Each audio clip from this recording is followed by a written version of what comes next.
redéfinition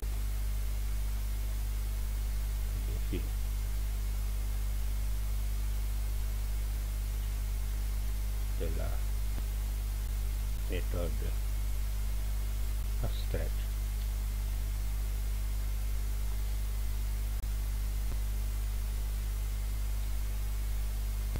Donc ici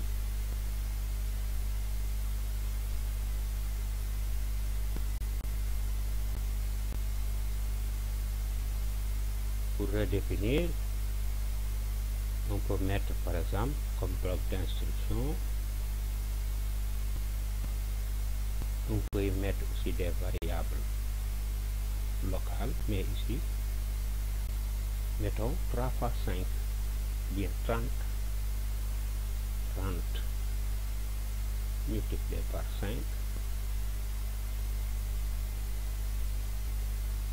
multiplié par 5,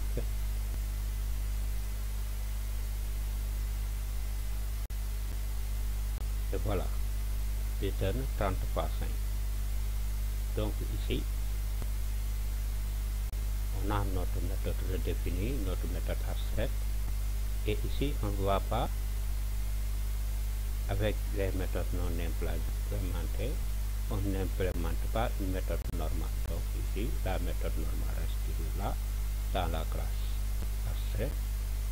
C'est une méthode normale qui ne peut pas faire hériter, qu'on ne peut pas hériter. Donc ici la classe n'hérite que de la méthode abstraite, ici nombre, avec en parenthèse point virgule comme signature. Donc ici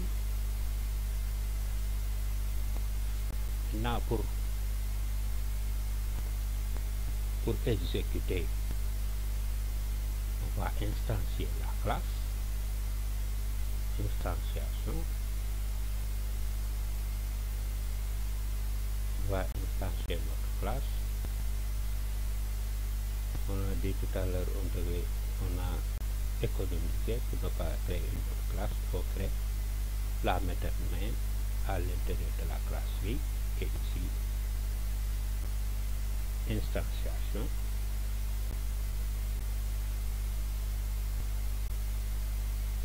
de la classe vie ici. Donc qu'est-ce qu'on va mettre? Posar 53, classe fille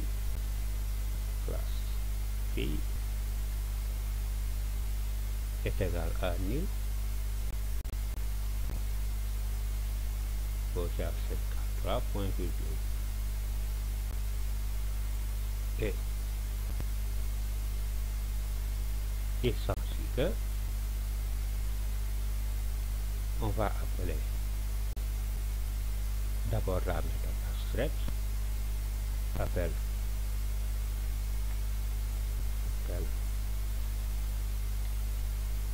de la méthode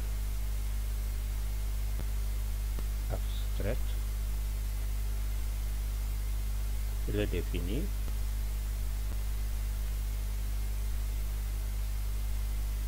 appel de la méthode abstraite redéfinie. Donc ici qu'on met sysout,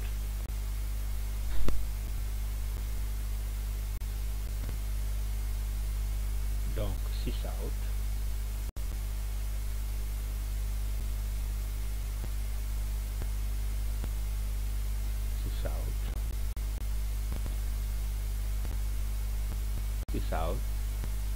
on met affichage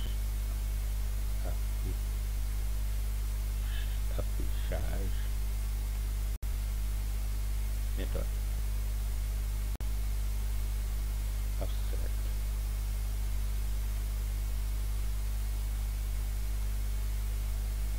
redéfinie,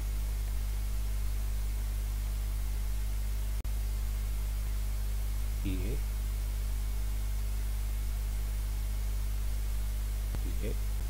deux points, et on concatène plus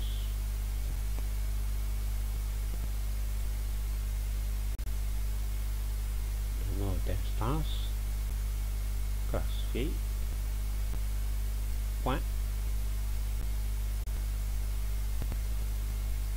fait appel à la méthode, ici la méthode nombre, c'est la méthode abstraite, nombre 2 c'est la méthode normale, donc ici la méthode nombre. Si on exécute, qu'est-ce qu'on aura? Clic droit, exécuter en tant qu'application. Et on voit que qu'est-ce qui s'affiche ici? Affichage, méthode abstraite définie qui est 150. Maintenant, on va faire appel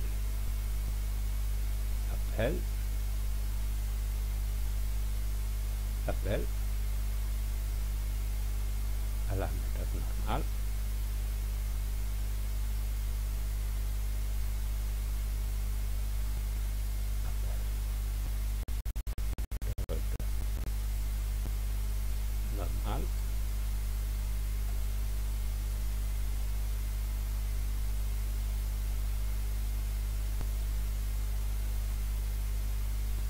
On fait appel à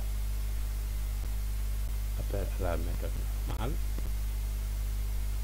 qui n'est pas édité, donc c'est ça,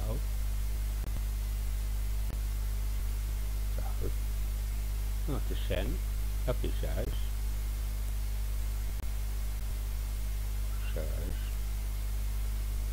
de la méthode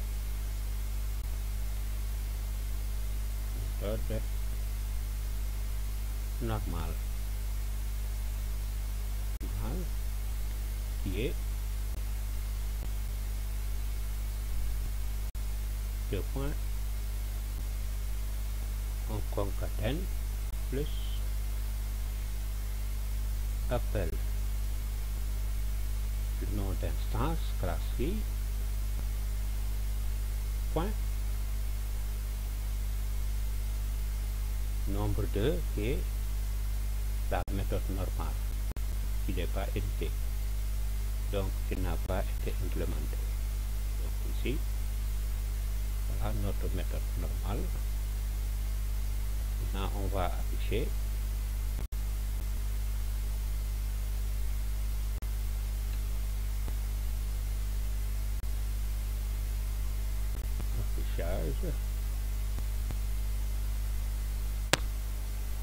affichage de la méthode normale qui est 10, parce que ici dans la méthode normale comme instruction de retour on avait dit retourner 10, donc comme on le voit ici, comme on avait dit aussi dans les méthodes normales, dans les méthodes on a le modificateur d'accès, le type, le nom de la méthode, en parenthèse, et le bloc d'instruction. Ici, on n'a pas le mot-clé void, mais on a un type ici, qui est une méthode int. Donc, par contre, ici dans la méthode abstraite, on a le mot-clé obligatoire abstract d'abord, ensuite le mot-clé, le modificateur abstract obligatoire, que ça soit une méthode abstraite, un modificateur public, le type et le nom de la méthode, avec parenthèse et point virgule. C'est là où s'arrête une méthode abstraite qui n'a pas de bloc d'instruction comme ici, une méthode normale. Ce qui fait que après cela on implémente. Avant d'implémenter, il faut étendre, c'est-à-dire créer le mot-clé d'héritage ici, cette classe 53 qui hérite de la classe 52 et on a mis directement la méthode. Mais et on a instancié, on a redéfini la méthode abstraite ici, on l'a redéfini. Ensuite, après avoir redéfini la méthode, on a instancié la classe. Si après avoir instancié maintenant, on va faire appel d'abord à la méthode abstraite avec chaîne de caractères concaténée à nom d'instance point pour faire appel à la méthode abstraite définie si nombre. Ensuite faire appel à la méthode normale. Ensuite ça encore chaîne de caractères, on concatène avec le nom d'instance point et on fait appel à la méthode normale qui n'a pas été implémentée.